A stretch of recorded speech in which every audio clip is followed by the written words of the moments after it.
to know the facts. Now, friends, I'm just an average American. But I'm an American. And some of the things I see in this country of ours make my blood boil. I see people with foreign money. I see Negroes holding jobs that belong to me and you. Now I ask you, if we allow this thing to go on, what's going to become of us real Americans? I've heard this kind of talk before, but I never expected to hear it in America. This fellow seems to know what he's talking about. What are we real Americans going to do about it? You'll find it right here in this little pamphlet. The truth about Negroes and foreigners. The truth about the Catholic Church. Do you believe in that kind of talk? I don't know. Makes pretty good sense to me.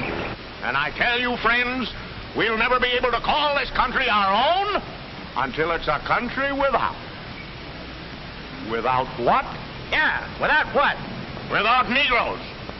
Without alien foreigners. Without Catholics. Without Freemasons.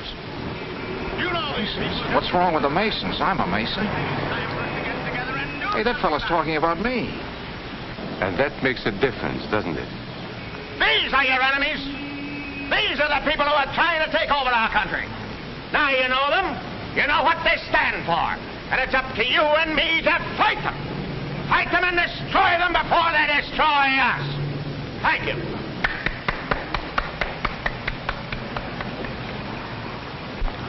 Before he said Masons, you were ready to agree with him. Well, yes, but he was talking about... What about those other people? But in this country, we have no other people. We are American people. What about you? You aren't American, are you? I was born in Hungary, but now I am an American citizen. And I have seen what this kind of talk can do. I saw it in Berlin. What were you doing there? I was a professor at the university. I heard the same words we have heard today. But I was a fool then. I thought Nazis were crazy people, stupid fanatics. But unfortunately, it was not so. You see, they knew that they were not strong enough to conquer a unified country. So they split Germany into small groups. They used prejudice as a practical weapon to cripple the nation. Of course, that was not easy to do. They had to work hard to do it. You see, we human beings are not born with prejudices. Always they are made for us. Made by someone who wants something.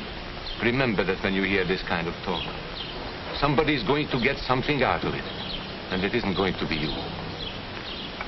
Your right to belong to these minorities is a precious thing.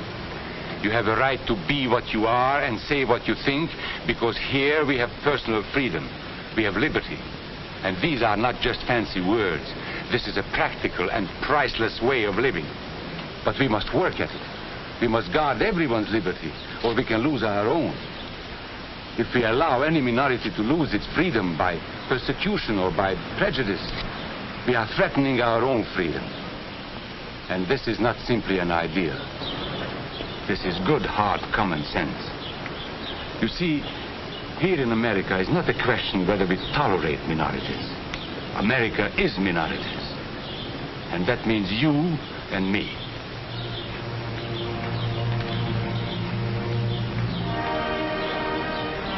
So let's not be suckers. We must not allow the freedom or dignity of any man to be threatened by any act or word. Let's be selfish about it. Let's forget about we and they. Let's think about us.